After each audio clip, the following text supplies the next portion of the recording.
Okey, baik.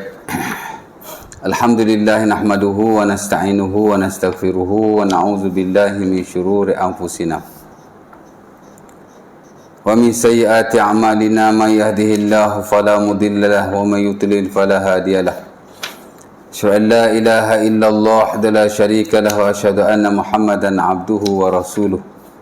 Allahumma salli ala Muhammad wa ala ali Muhammad kama sallaita ala Ibrahim wa ala ali Ibrahim wa barik ala Muhammad wa ala ali Muhammad kama barakta ala ali Ibrahim wa ala ali Ibrahim innaka Hamidum Majid. Rabbi shrah li sadri wa yassir li amri wa hlul 'uqdatam min lisani yafqahu qawli, amma ba'du. Syukur kepada Allah Subhanahu wa taala kerana pada malam ini dapat sama-sama kita berkumpul sekali lagi untuk kita sambung perkongsian kita yang telah lalu, yang telah kita tinggalkan pada bulan yang lepas, di mana tajuk yang lalu ialah berkaitan dengan kesabaran yang disebut dalam bahasa Arab sebagai as-sabr. As-sabr, sabarlah, Melayu kata sabar, orang Arab kata sabar. As-sabr, sabaru, yasbiru, sabar. Dan kita telah berkongsi tentang beberapa ayat Quran dalam hal itu. Antaranya ialah ayat terakhir daripada surah Alu Imran.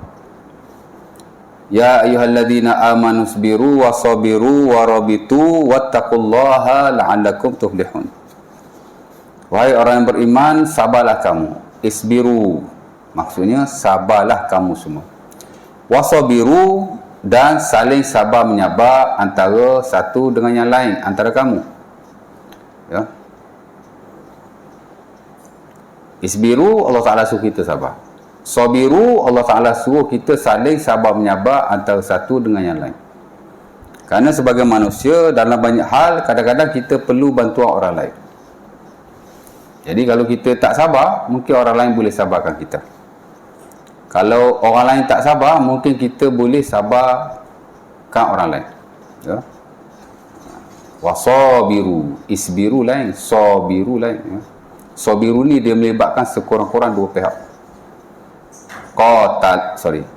Qatala, bunuh. Kalau qatala, bunuh, berbunuh. Aku bunuh kau, kau bunuh aku. Ya. Itu bahasa Arab lah, ya. Warabitu, dan ribatlah kamu. Ribat ni satu bentuk jihad lah, ya. Dalam syarak, bila dia pergi berperang tu, yang jaga di perbatasan tu dipanggil ribat. Ya. Satu lagi ribat ialah ribat dalam ibadah. Ribat juga bila kita banyak berjalan ke masjid untuk melakukan kefarduan Allah Subhanahu Wa Taala semai jemaah lah, ya. Itu juga ribat. Tapi yang asalnya ialah ribat ni makna kita berada di perbatasan, jaga negara daripada diserang oleh orang-orang kufar dan kita tidak lari. Itulah makna ribat. Sama macam ibadah jugalah. Bila kita istiqamah, kita rutin, dipanggil ribat juga. Ya. Lepas tu banyak berjalan ke rumah Allah untuk melakukan ibadah Allah secara rutin, dipanggil ribat. Ya. Ala adullukum ma yamhullahu bihil khataya wa yamhu bihi Ala adullukum ala ma yamhullahu bihil khataya wa yarfa' bihi darajat. Qalu bala. Faqala an-nabi isbaghul wudu' ala al-makari wa kasratul khuta' ila al-masajid. Fadzalikumur ribat, fadzalikumur ribat, fadzalikumur ribat. Nasai Muslim pada Abi Hurairah, Nabi kata, nak tak aku beritahu perkara yang boleh menghapuskan dosa kamu oleh Allah Ta'ala dan boleh mengangkat darjat kamu. Sahabat kata, naklah, ya. Maka Nabi berkata, menyempurnakan wuduk dalam keadaan yang susah. Isbaghul wudu' ala al-makari. Boleh jadi ketika kita sakit, ya. Boleh jadi ketika sejuk. Boleh jadi ketika ada kesulitan tertentu, ya.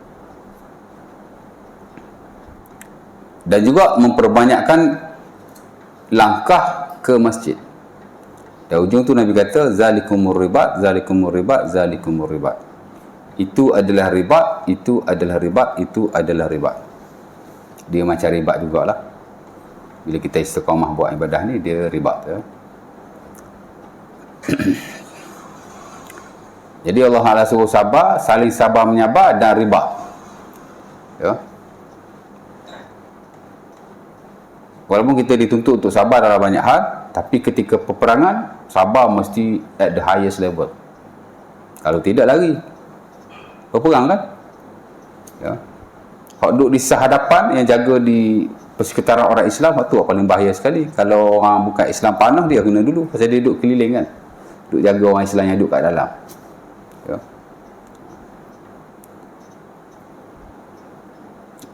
Nak kontak dulu kalau berperang, kat luar mesti jaga, kat dalam mesti jaga. Ada lah. Lepas tu kalau semayang yang gila-gila. Kalau semayang Zuhur 4 rakaat, 2 rakaat semayang dengan imam, 2 rakaat lagi sambung kat sana. Kat sana pula mari, sambung 2 rakaat. Ya. Dia ada semayang ketika peperangan, solatul khauf. Ada sekurang-kurang 5 cara solat. Musuh duduk di belah kiblat lain, musuh duduk bukan di arah kiblat lain. Ya. Ada kalanya 4 rakaat, ada kalanya 2 rakaat, ada kalanya 1 rakaat. Macam kan. Dalam fiqh dia ada solatul khauf. Kita juga dah baca surah Az-Zumar ayat yang ke-10. Innama yuwaffas sabiruna ajruhum innama yuwaffas sabiruna ajrahum bighairi hisab. Sesungguhnya diberi pahala orang-orang yang sabar tanpa hisab. Ada 2 maksud di situ. Pertama, banyaknya pahala orang-orang yang sabar. Dan kedua, mereka masuk surga tanpa hisab. Ya, ada 2 pentafsiran oleh ahli-ahli tafsir di kalangan para ulama kita. Ala kulli hal, ia ada tajuk yang penting. Sebab itu Al-Imam An-Nawawi rahimahullah dalam buku beliau Riyadhus Shalihin, Babus Sabr, the chapter of patience, dia masukkan bab yang ketiga selepas babul ikhlas dan babut taubah. Selepas babul ikhlas dan babut taubah, babus sabr. Ikhlas, taubat dan sabar adalah 3 sifat terutama orang Islam dan orang yang beriman. Ya. Sebab itu ia didahulukan.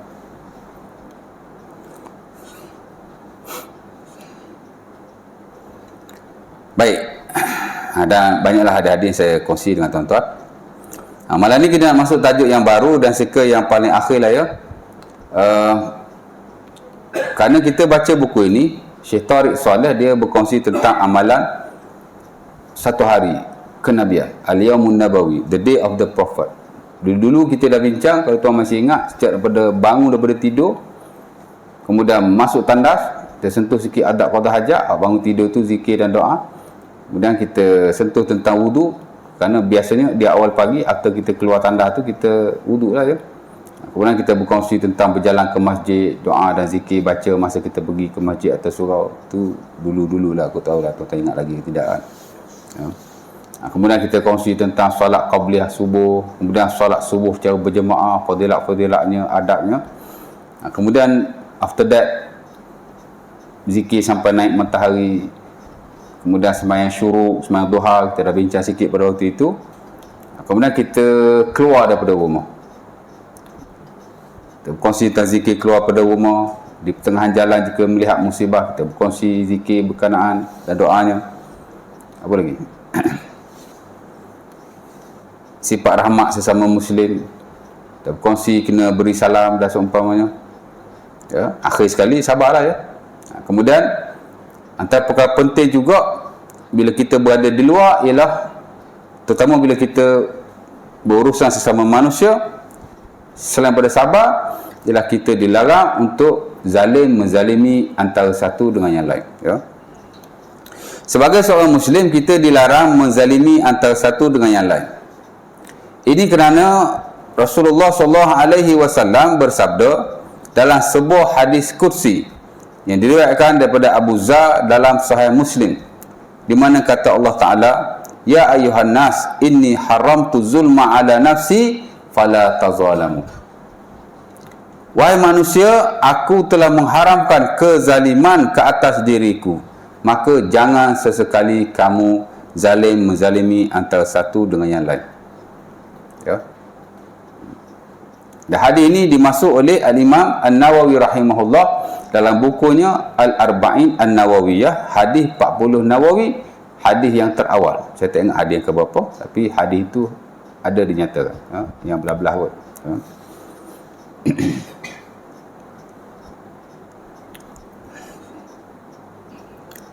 Dan bila kita lihat dalam prinsip-prinsip agama, the criteria of Islamic religion ataupun the characteristic of Islamic religion, memang ada satu prinsip yang sebagai prinsip al-adalah wa diddu az-zulmi, prinsip keadilan dan tak boleh melakukan kezaliman. Malah sebahagian besar perkara yang disyariatkan selain daripada ibadah adalah berteraskan dan berdasarkan kepada prinsip berkenaan. Ya. Dalam hak ehwal kekeluargaan baik, dalam hak ehwal kemasyarakatan baik. Sehingga Allah Ta'ala mensyariatkan beberapa hukuman ke atas pelaku-pelaku jenayah kerana untuk nak memanifestasikan atau nak mentahqiqkan al-adalah dan untuk mengelakkan kezaliman, az-zulm. Ya. Dalam Al-Quran, Allah Subhanahu Wa Taala banyak menyebut tentang kezaliman. Ya. Sebab Allah Ta'ala memang mengharapkan dirinya untuk melakukan zalim, maka kita pun tidak boleh, ya, untuk melakukan kezaliman. Ya. Cuma dalam Islam ni, zalim ni ada 3. Berdasar pada ayat Al-Quran dan hadis-hadis Nabi SAW. Asasnya kita zalim kat orang lain lah. Zalim pada manusia, zalim pada haiwan, zalim pada persekitaran, macam-macam lah, ya.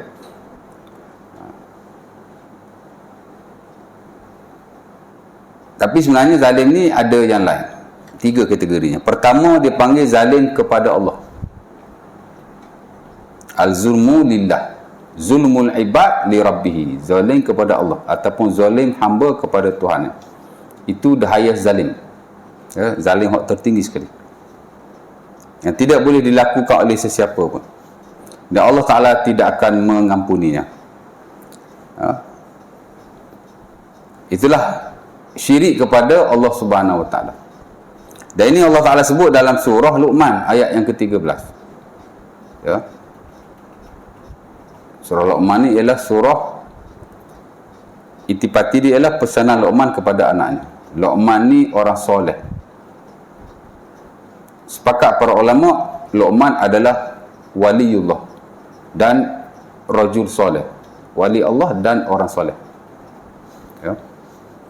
Dalam Quran, semua nama-nama yang disebut adalah orang-orang soleh, hak baik-baik lah. Sama ada dia ni para anbiya, Nabi confirm wali. Ya. Tapi kita tak panggil wali lah, kita panggil Nabi, because dia Nabi kan. Dah sebut Nabi, confirm lah dia wali ataupun Rasul. Tapi kalau tak disebut sebagai Nabi atau wali, ataupun tak diputuskan oleh ulama, tapi kalau tak disebut Nabi atau Rasul, atau tak diputuskan oleh para ulama, di mana ulama kata dia ni bukan Nabi, dia ni bukan Rasul, dia ni orang soleh, maka dia adalah waliullah. Ha? Luqman, dia bukan Nabi, majoriti kata dia bukan Nabi, walaupun ada segelintir kata dia Nabi.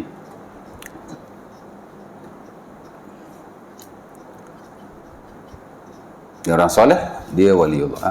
Maryam, mak Nabi Isa, orang soleh, orang solehah, juga wali Allah Subhanahu Wa Taala. Siapa-siapalah yang Allah Taala sebut dalam Quran, ada sebahagian Allah Taala beri nama, ada sebahagian Allah Taala tidak menamakan dia, asal orang soleh saja, maka dia adalah min auliyaillah, daripada wali-wali Allah ataupun orang-orang yang soleh.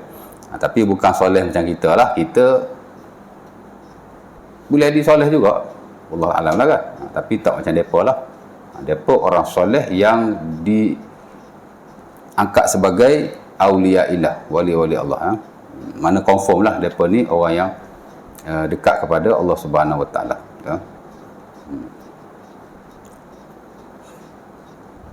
Boleh kita panggil orang tu wali? Orang ni wali, orang tu wali. Boleh tak? Tak boleh. Pasal kita mana tahu dia wali. How do we know that he is wali?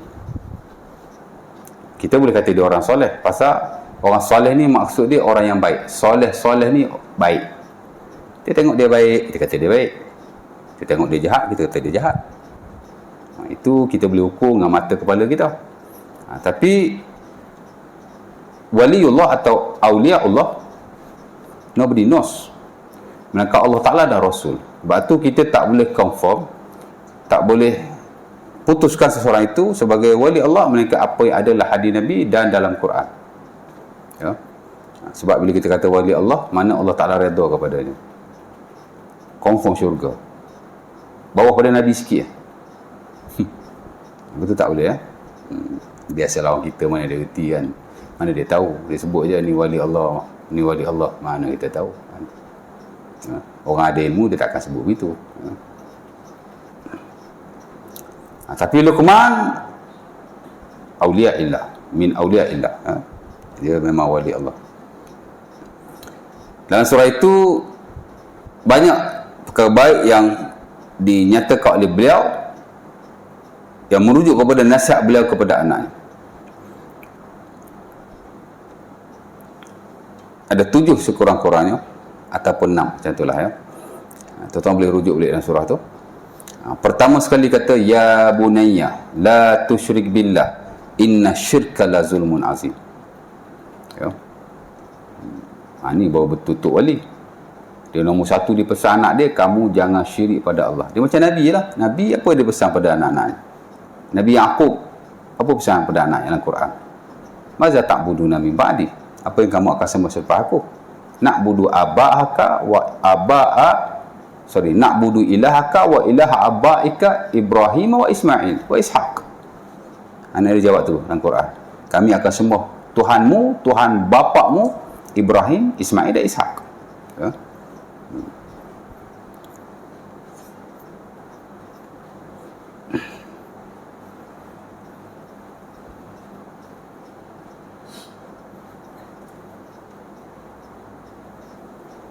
Kemudian Allah Ta'ala kata, Luqman lah kata pada anaknya, la tusyrik billah inna syirka la zulmun azim.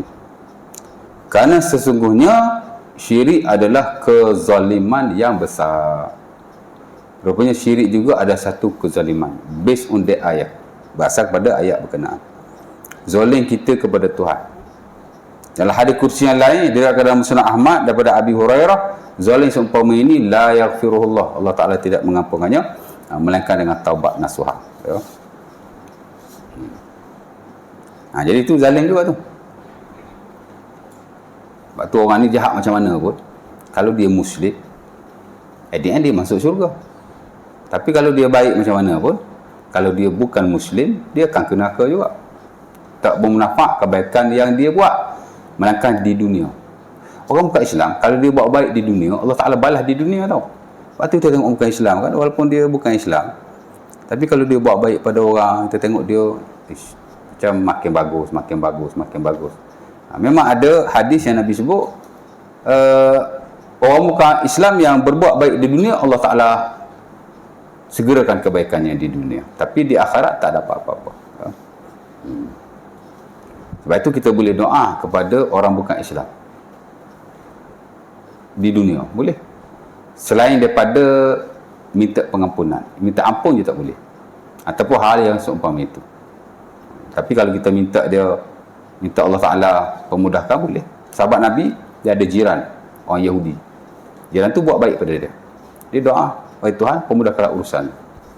Pasal manusia semua manusia kan, dia hubungan tak ada masalah. Hal dunia okey. Yang tak boleh, minta pengampunan. Ya Allah, ampunkanlah dia. Tak boleh dah, pasal dia non-Muslim. Ataupun ya Allah, masukkanlah dia dalam syurga. Lagi tak boleh. Tapi hal yang melibatkan keduniaan, kita boleh minta pada Allah untuk diberikan kepadanya. Pasal manusia kan, kadang dia buat baik kat kita. Ya. Pasal dalam hal keduniaan, kita tidak dilarang untuk berurusan dengan mereka. Jadi kenapa begitu? Sebab Dia syirik pada Allah, dia zalim pada Allah. Hak kawan Muslim ni walaupun dia jahat, dia tak zalim pada Tuhan, dia zalim pada orang lain. Kau rendah lagi tu.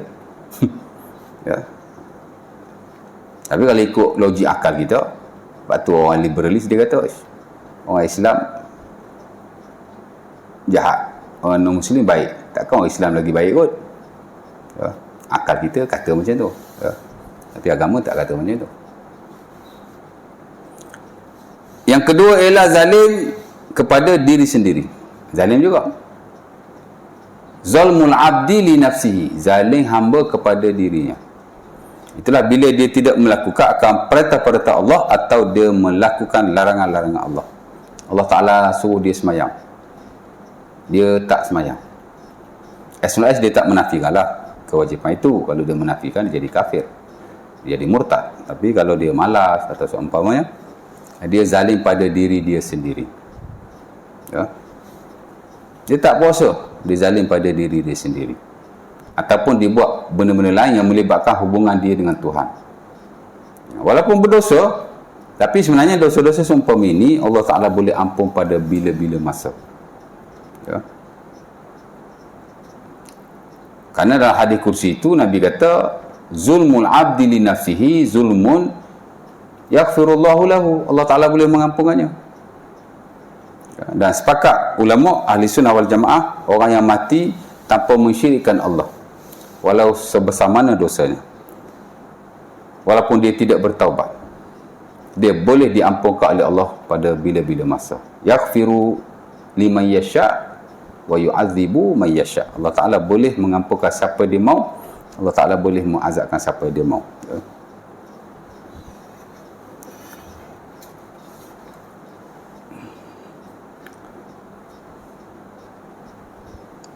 Dan dalam Quran memang Allah Ta'ala sebut ada para anbiya yang menzalimi diri mereka. Antara ialah Nabi Adam AS bila dia makan buah yang dilarang oleh Allah, buah khuldi. Ya. Orang panggil buah khuldi itu pasal syaitan kata kalau kamu makan buah ni kamu akan kekal, kamu takkan dikeluarkan daripada syurga. Kamu takkan mati, kamu takkan itu, kamu takkan ini. Dia makan dah, dia nak kekal duduk dalam syurga, seronok duduk dalam syurga tu. Ya, setelah dia hasut, Allah Ta'ala kata la taqraba hadhihi syajarah. Dia makan juga kan. Fa'asa Adamu rabbahu. Allah Ta'ala, Adam pun fa'asa Adamu rabbahu. Adam pun engkar akan Tuhannya, bermaksiat akan Tuhannya. Maksud engkar lah, maksiat engkar. Tapi dia misal,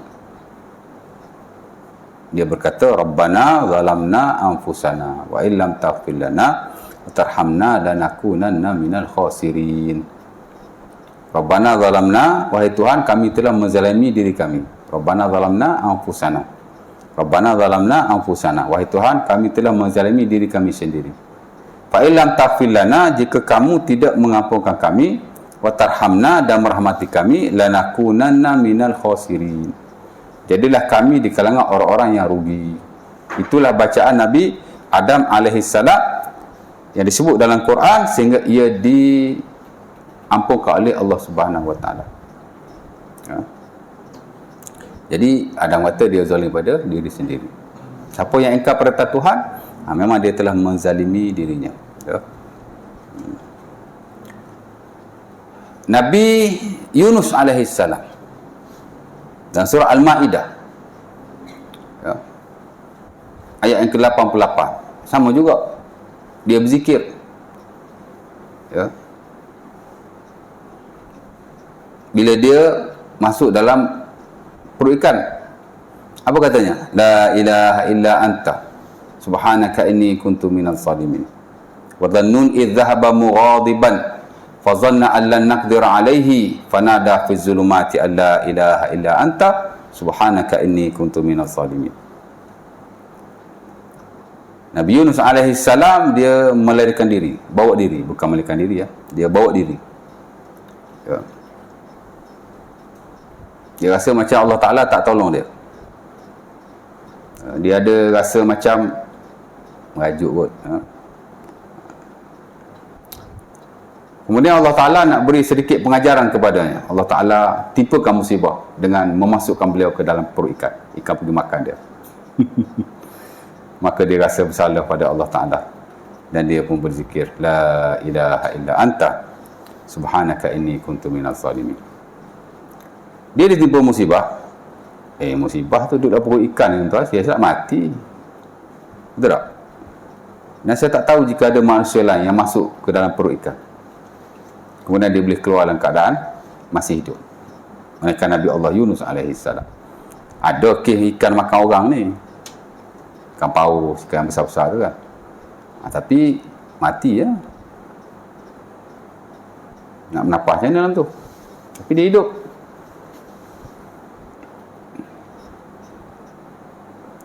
Kerana dia berzikir kepada Allah, laula an kana minal musabbihin la labisa fi batnihi ila yaumi yub'atsun. Allah Ta'ala kata, kalaulah dia tidak bertasbih kepada Tuhannya, nescaya dia akan kekal dalam perut ikan itu sampai hari kiamat. Kalau dia tak mati pun, dia tak keluar. Dia akan duduk dalam tu, kata Allah. Jadi dia rasa bersalah, dia pun zikir itulah. La ilaha illa anta, subhanaka inni kuntu minaz zalimin. Dia mengaku kepada Tuhan, dia telah menzalimi dirinya. Dan Allah Ta'ala memang suka kalau kita ni jenis mengaku. Sebab tu banyak dalam zikir-zikir syarak, pengakuan. Top zikir semua pengakuan. Tak ada apa pun, lafaznya biasa je. Zikir Nabi semua banyak yang biasa-biasa je. Dia lafaz biasa Arab. Tapi dengan sebab pengakuan. Allah Ta'ala suka bila kita mengaku. Ya. Apa istighfar yang paling top sekali? Penghulu istighfar. Allahumma anta rabbi la ilaha illa anta khalaqtani wa ana 'abduka wa ana 'ala ahdika mastata'tu a'udzubika min syarri ma sana' abu laka bi ni'matika 'alayya wa abu bi dhanbi faghfirli fa innahu la yaghfiru dzunuba illa anta. Baca pagi, tengah hari mati, masuk syurga. Baca petang, malam mati, masuk syurga. Sebab tu antara our daily zikir yang digalakkan kita baca, dimasukkan dalam azkarul yaum wal lailah, zikir pagi dan petang waktu. Apa yang ada pada zikir tu? Nothing, tak ada apa-apa, lafaz dia biasa je. Kalau tuan-tuan tengok kan, tengoklah balik lafaz dia tu macam mana. Kita cuma mengaku, engkau Tuhan, aku hamba, aku dah buat dosa, aku tak boleh menepati janjiku kepadamu, aku akan balik kepadamu dengan bawa dosa-dosaku, kalau engkau tak ampunkan aku. Gitu je. Kan? Aku dapat nikmat tapi aku buat dosa. Aku akan balik jumpa kau dengan bawa dosa. Jadi ampunkanlah aku, wahai Tuhan. Itu je. Mengaku, dia minta ampun. Apa yang pelik sangat ya? Tapi pengakuan. Ya. Sama dengan zikir ni pun, mengaku je. Tiada Tuhan melainkan kau, aku telah zalim pada diriku. Zikir Nabi Adam baik, zikir Nabi Yunus baik. Dan begitu juga zikir-zikir ada diajar oleh Rasulullah SAW. Kalau kita lihat, banyak pengakuan. Ya. Itu bukan macam Kristian. Kristian kalau buat salah mengaku dekat padri, buat confess. Kita tak mengaku kat manusia, Tuhan marah. Inna ummati, macam mana dia tu? Kullu ummati mu'afa illal muhajirin. Ya, Nasai Muslim daripada Abi Hurairah, Nabi kata setiap daripada umatku ada peluang untuk diampunkan. Setiap daripada umatku boleh diampunkan oleh Allah Subhanahu Wa Taala. Melainkan orang-orang yang al-mujahirin. Al-mujahirin ni ialah orang yang buat dosa, orang tak tahu. Dia pergi mengaku kat kawan tu, ataupun dia pergi cerita. Confess lah tu. Kalau tak confess pun, confess lebih teruk lah. Ini pergi cerita tak boleh dah. Kalau mengaku lebih lagi lah. Ya. Ada hadis tu Nabi beritahu, Sahih Bukhari daripada Abi Hurairah, ada hamba Allah ni dia buat dosa. Kemudian dia istighfar. Ya Rab, inni aznabtu zamban faghfirli. Tu je dia kata. Wahai Tuhan, aku dah buat dosa lah, ampunlah aku. Maka Allah Ta'ala ampunkan dia. Esoknya dia buat lagi. Dia kata gitu lagi. Ya Rab, inni aznabtu zamban faghfirli. Wahai Tuhan, aku dah buat dosa ni. Ya. Mana sebelum minta ampun tu mengaku dulu. Itu digalakkan dalam syarak ya.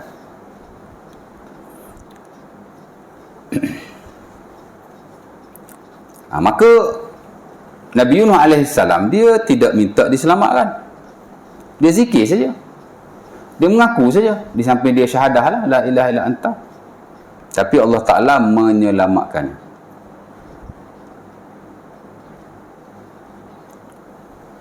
Dan kalau kita lihat, macam Nabi Ayub alaihissalam, bila dia ditimpa sakit yang berat, dia tak minta Allah Ta'ala sembuhkan pun. Dia mengadu saja. Ya, wa ayyuba iznada rabbahu anni masani yadur wa anta arhamur rahim. Fakashafna ma bihi min dur. Nabi Ayub bila dia sakit, dia kata, wahai Tuhan, aku telah disentuh oleh penyakit, maka rahmatilah aku. Engkaulah yang maha merahmati. Wahai Tuhan, aku telah disentuh penyakit dan engkaulah yang maha merahmati. Itu je, dia tak minta sihat pun. Tapi Allah Ta'ala kata, kami lepaskan dia daripada kesakitannya. Sama kes Nabi Yunus tadi. Dia zikir saja. Ujung tu Allah Ta'ala kata, fastajabna lahu, kami memustajabkannya. Rupanya mustajab ni bukan doa saja. Zikir pun ada prinsip mustajab. Ya. Wa najainahu minal gham wa kadzalika nunjil mu'minin. Kami mustajabkan zikirnya, kami lepaskan dia daripada kesulitannya, dan begitulah cara kami menyelamatkan orang-orang yang beriman. Ya. Itu Nabi ajar sahabat dia, banyak baca zikir zinnun. Zikir itulah. Sebab tu dalam koleksi zikir-zikir yang mustajab, dia termasuklah. Ya. Tak nak minta apa-apa, doa apa-apa, bacalah zikir itu terlebih dahulu. Ya. Dan Nabi kata dalam zikir itu ada Ismullah Al-Azam, nama Allah yang paling agung, yang mana bila kita minta dengannya, Allah Ta'ala tidak akan menolaknya. Ya. Nak cerita zalim pada diri sendirilah. Ya. Kita zalim pada Tuhan, insya-Allah tak lah, mungkin lah, ataupun mudah-mudahan. Ya. Syirik lah. Ya. Syirik ni bukan hanya sembah selain Allah, banyak boleh berlaku. Ya. Minta selain Allah, bernazar selain Allah, berlindung kepada selain Allah dalam perkara gaib, tak boleh. Berlindung dalam perkara zahir tak apa. Kita panas, ambil payung, berlindung daripada panas dengan payung, tak ada syirik. Ya, benda-benda zahir begitu. Ini dalam benda-benda yang melibatkan gaib. Tak boleh memohon dalam perkara gaib melainkan kepada Tuhan yang maha gaib. Ya. Asal apa kita tak boleh minta tolong daripada jin? Pada jin makhluk juga. Apa hukum minta tolong daripada jin? Sepakat para ulama haram dan syirik. Ini disebut oleh Al-Imam Al-Qurtubi rahimahullah bila dihurai dalam surah Al-Jin. Wa innahu la rijalun minal ins ya'udzuuna bi rijalin minal wa innahu la rijalun minal ins ya'udzuuna bi rijalin minal jin fazaduhum rahaqa. Ayat ni menjadi dalil bahawa kita tak boleh minta tolong dengan jin. Haram dan syirik. Ataupun membawa kepada syirik. Pasal apa? Jin makhluk juga. Saya minta tolong abang boleh. Pasal apa minta tolong jin tak boleh? Kalau jin tu ada depan mata, tolong. Jin tolong pergi ambil handphone tu. Tak apa. Tak syirik. Jin tolong pergi onkan handphone tu. Tapi adakah kita minta tolong ngaji benda-benda seumpama itu? Tak. Kita minta tolong jin, lindungilah aku, jagalah aku. Begitu begini hak benda-benda tak boleh diminta selain pada Allah. Pasal jin tu dia gaib. Takkan kita nak minta jin suruh matikan aircon kot? Tak. Kadang minta ngaji ni melibatkan minta keselamatan, minta perlindungan, minta rezeki, benda-benda seumpama itu. Seperti yang dilakukan oleh orang-orang jahiliah. Atas turun surah Al-Jin tu sebab nak betulkan akidah orang jahiliah lah. Dia suka berlindung dengan jin. Orang Arab jahiliah dulu bukan sembah tokong saja, patung saja. Dia juga berlindung dengan jin. Tu yang turun surah Al-Jin tu.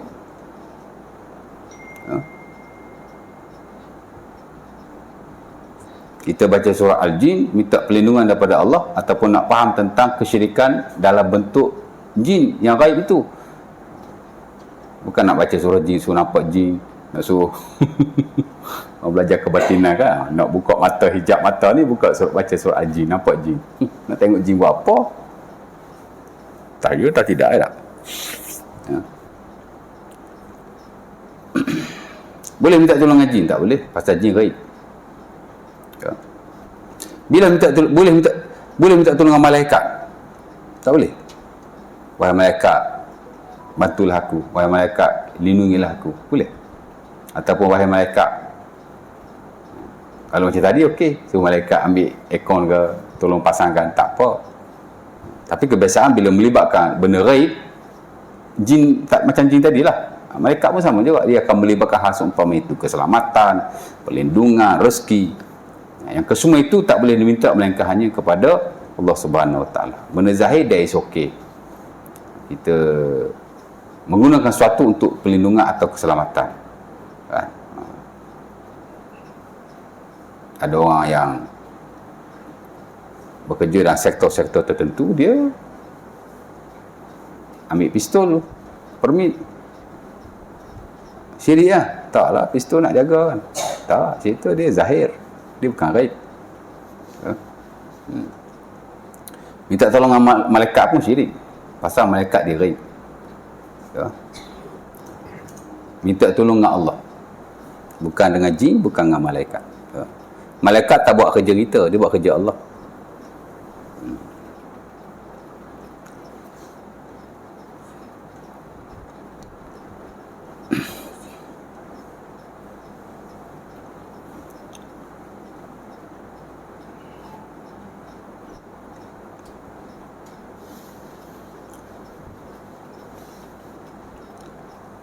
Okey,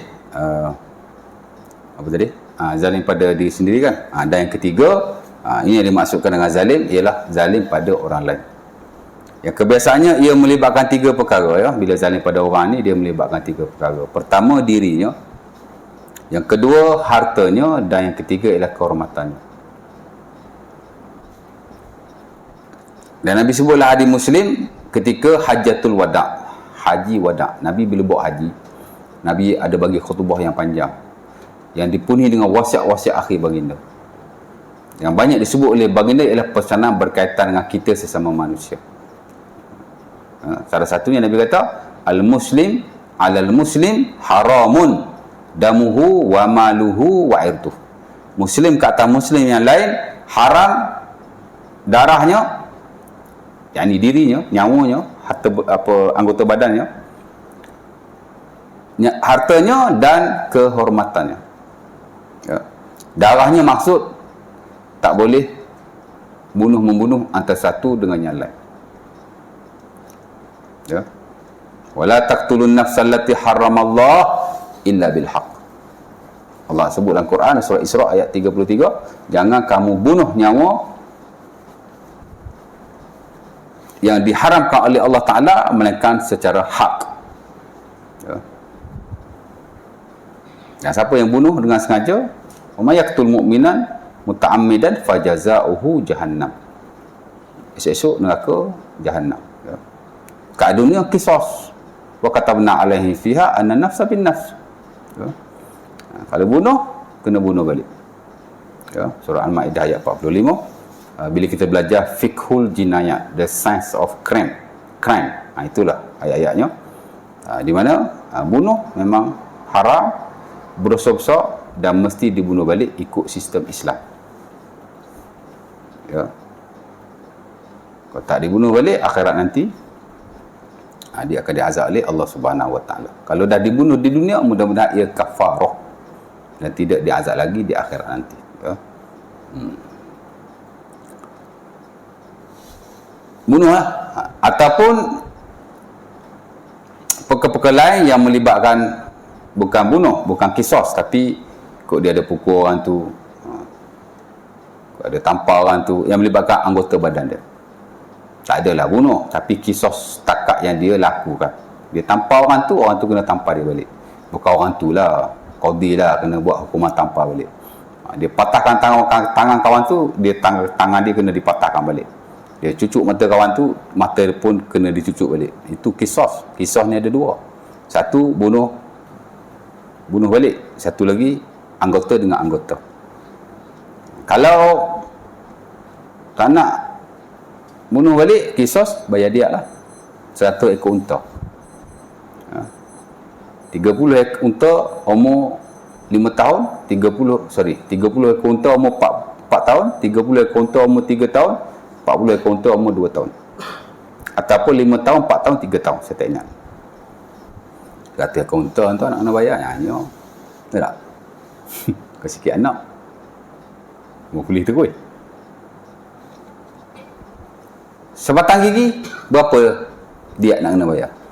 Dia tumbuk kita, gigi patah sebatang. Gigi patah sebatang. So gigi kita kena patahkan balik. Kalau tak nak patahkan, bayar dia lah. Berapa dia satu batang gigi? Ha? Berapa? Agak-agak. Khamsum minal ibil. 5 ekor unta. Kalau seekor unta 5,000, that means 25,000 untuk satu ketul gigi. Dia lah. Tengok betapa Islam jaga. Jangan sesekali kamu mencederakan orang lain. Sebatang gigi, 5 ekor unta. Tak masuk akal je tak? Yes. Kerana nak jaga kemasyarakatan. Walaupun tak diamalkan, tapi ini sistem Islam lah.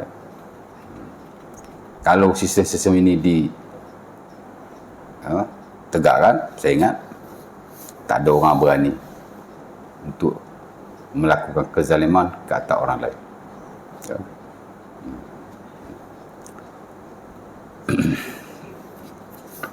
Hartanya sama juga. Ya.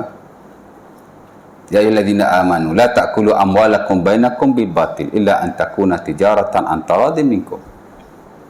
Kita belajar fiqh muamalah, ini ayat hak terbesar sekali dan menjadi dasar kepada keseluruhan muamalah. Harta. Ya. Muamalah ada 9 kitab yang besar. Ambil daripada kitabul buyu', the book of sales, sampai kitabul etik, bab pembebasan hamba. Jajak ayat tu. Pasal dasar dia tu, wahai orang-orang yang beriman, jangan kamu makan harta sesama kamu dengan batil, melainkan dengan jalan yang melibatkan urusan perniagaan atau seumpamanya yang berasaskan kepada redha meredai. Ya. Jadi apa-apa yang melibatkan harta secara tidak sah, dia haram. Sebab tu dalam muamalat dia ada slot harta halal, harta haram. Dalam mukaddimah, dalam introduction. Tak masuk muamalat lagi. Belajar mukaddimah muamalat 5 bab. Salah satu ialah harta halal, harta haram. Saya kat ikhwan tu setahun saya ingat, 12 kuliah, nak habis hak tu. Dalam 2 tahun mengajar baru habis mukaddimah. Pasal banyak kan. Isu dalam muamalah sebenarnya lebih banyak dari isu ibadat.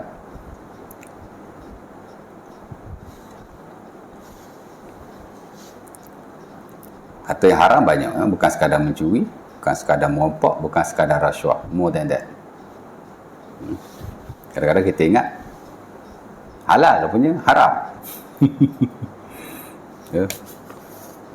Sebab benda ni ada yang very clear, kita nampak, ada yang dia tak clear, ya. Yang perlu diterangkan. Ya. Baik, jadi harta lah ya, tak boleh lah. Orang bukan Islam tuan-tuan, ni last ya. Bila dia masuk Islam, dia tak perlu buat benda atau dia tak buat masa dia kafir dulu. Dulu dia tak semayang, confirm dia tak semayang. Dan dia non-Muslim, nak semayang buat apa lah. Bagi dia tak wajib, walaupun udisi Allah wajib. Orang bukan Islam ni, dia bukan hanya berdosa kerana dia tidak beriman, tapi juga dia berdosa kerana tidak melakukan perintah-perintah Allah yang wajib juga, seperti solat, seperti zakat, seperti haji, seperti puasa. Berdosa. Majoriti ulama kata dia berdosa juga. Adalah ayat Qurannya tu.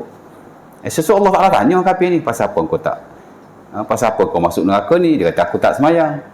Allah Ta'ala kata dia masuk neraka kerana tak bayar zakat. Macam mana tu? Sebab memang dia berdosa dan dia akan ditanya oleh Allah di akhirat. Cuma di sisi hukum syarak dia tak wajib lah, dan dia tidak sah kalau dia buat, pasal dia bukan ahli ibadat. Ahli ibadat dia kena syahadah dulu, ya. technically dalam hukum syarak macam tu lah, tapi di sisi Allah dia berdosa. Walau bagaimanapun lepas dia masuk Islam, dia tak payah buat hak dia tinggal dulu. Kalau ikutkan dia nak buat balik dah kan, pasal dia wajib di sisi Allah tu. Tapi tak, dia tak puasa, tak payah puasa. Dia kena start daripada awal dia masuk Islam. Begitu juga dengan sembahyang. Zakat pun sama, masa dia non-Muslim, walau sekaya mana dia, dia bilioner, dia tak payah bayar. Ha. Start dia masuk Islam tu, baru dia kena bayar. Kalau cukup lah syarat-syarat nisab, haul dan seumpama.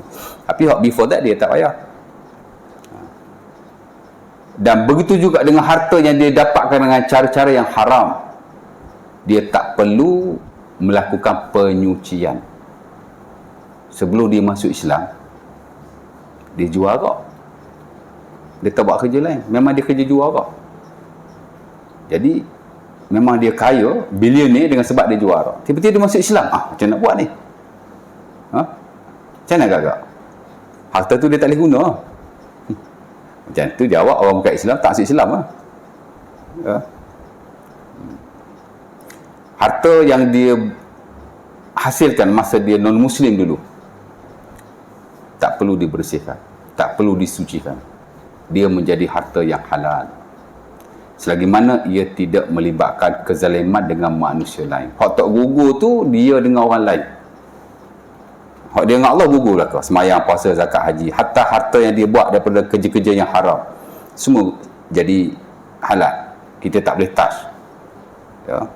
Kita tak boleh usik, dan kita tak perlu persoalkan pun. Kau dah masuk Islam ya, harta kau dulu yang kau buat tu macam mana? Tak ada, no.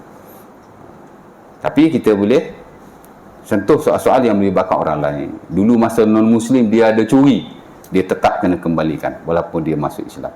Dulu masa dia non-Muslim dia ada makan riba, dia tetap kena kembalikan. Lebihannya dia ambil daripada orang lain. Dan begitulah seterusnya, ya. Mana zalim ni dia tak ada batasan agama. Sebab itu kita dilarang bukan hanya zalim sesama Muslim, tapi kepada non-Muslim juga, ya, tak boleh.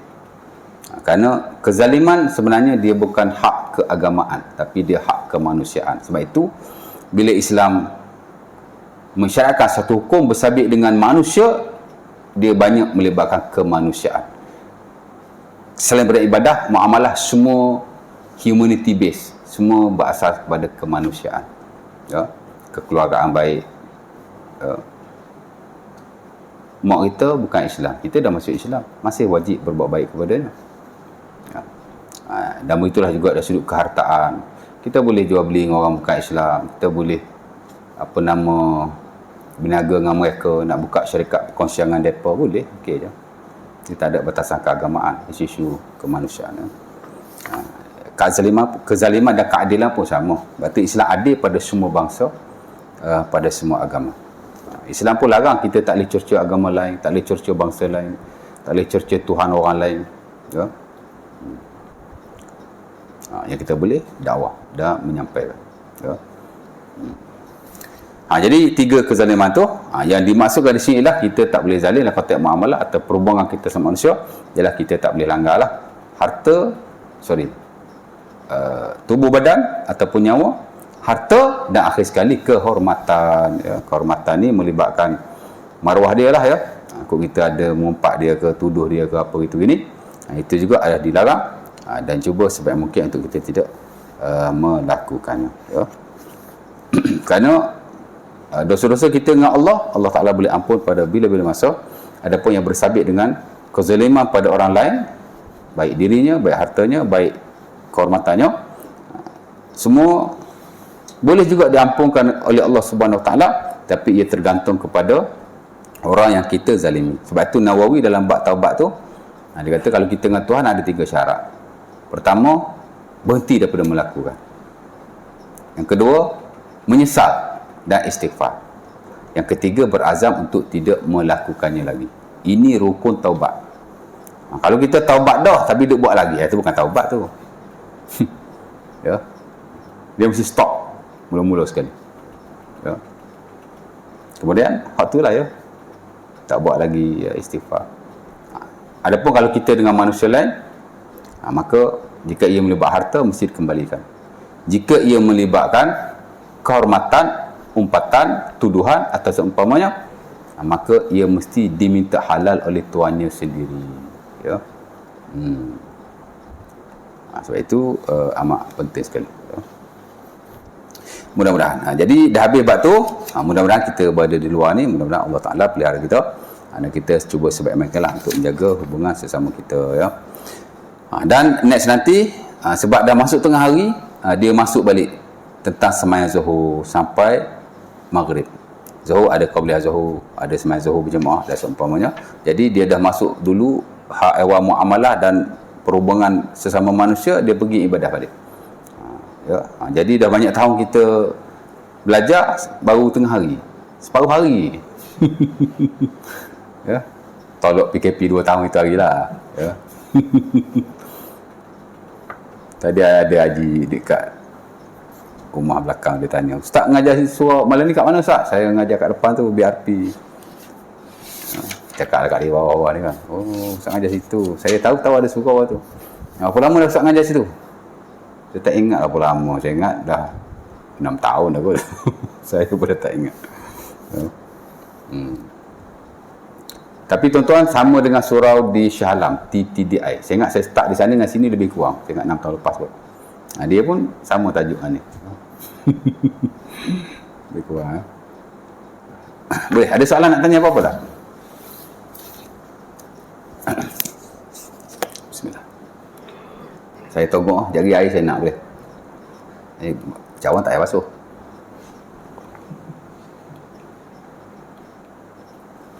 Ada nak tanya apa-apa tak? Tak ada, kalau tak ada, mudah-mudahan kita telah berkongsilah sikit sebanyak perkara yang baik, mudah-mudahan untuk diri kita, dan kita memperbaikilah sikit kelemahan, dan mudah-mudahan Allah Ta'ala membantu kita, ya. Kerana hakikatnya kita sentiasa memerlukan bantuan daripada Allah Subhanahu Wa Taala. Jadi aku Qul Azza, Assalamualaikum warahmatullahi wabarakatuh. Kita tangguh majlis kita dengan tasbih kafarah dan surah Al-Asr.